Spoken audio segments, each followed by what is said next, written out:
നമ്മുടെ first class diode സർക്യൂട്ട്സിനെ പറ്റിയാണ്. ഇതാണ് ഒരു ഡയോഡിൻ്റെ സർക്യൂട്ട് സിമ്പിൾ PN.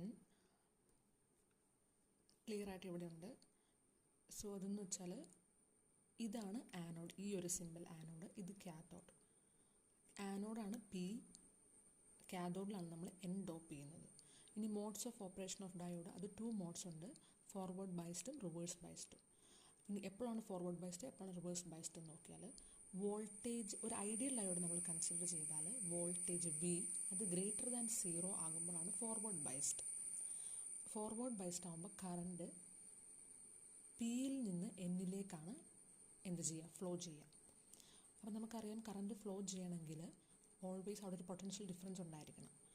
പിയിൽ നിന്ന് എന്നിലേക്ക്, അതായത് ആനോഡിൽ നിന്ന് കാത്തോഡിലേക്കാണ് ഫ്ലോ ചെയ്യുന്നതെങ്കിൽ ഉറപ്പായിട്ടും ആനോഡിലെ വോൾട്ടേജ് ആയിരിക്കും കാത്തോഡിൻ്റെ വോൾട്ടേജിനേക്കാൾ ഗ്രേറ്റർ. അതുകൊണ്ടാണ് ആനോഡ് അല്ലെങ്കിൽ P, voltage at P will be greater than voltage at N.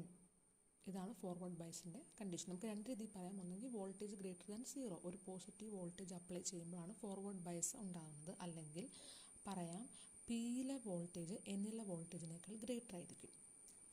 ഇനി അപ്പം നമുക്ക് ഇങ്ങനെ എഴുതാം, VP - VN = 0. അല്ലെങ്കിൽ നമുക്ക് എഴുതാം voltage V is greater than 0. ഇനി റിവേഴ്സ് ബൈസ്ഡ് ആവുന്ന കണ്ടീഷൻ നേരെ ഇതിൻ്റെ ഓപ്പോസിറ്റ് കേസാണ്. അതായത് എന്നിലെ വോൾട്ടേജ് ഗ്രേറ്റർ ആവുമ്പോഴാണ് റിവേഴ്സ് ബയസ്. അപ്പോൾ കറണ്ട് ഒഴുകുന്നത് എന്നിൽ നിന്ന് പിയിലേക്കായിരിക്കും, റിവേഴ്സ് ഡയറക്ഷനിൽ. അപ്പോൾ ഫോർവേഡ് ബയസിൽ കറണ്ട് I പോസിറ്റീവും റിവേഴ്സ് ബയസിൽ കറണ്ട് I നെഗറ്റീവും ആയിരിക്കും.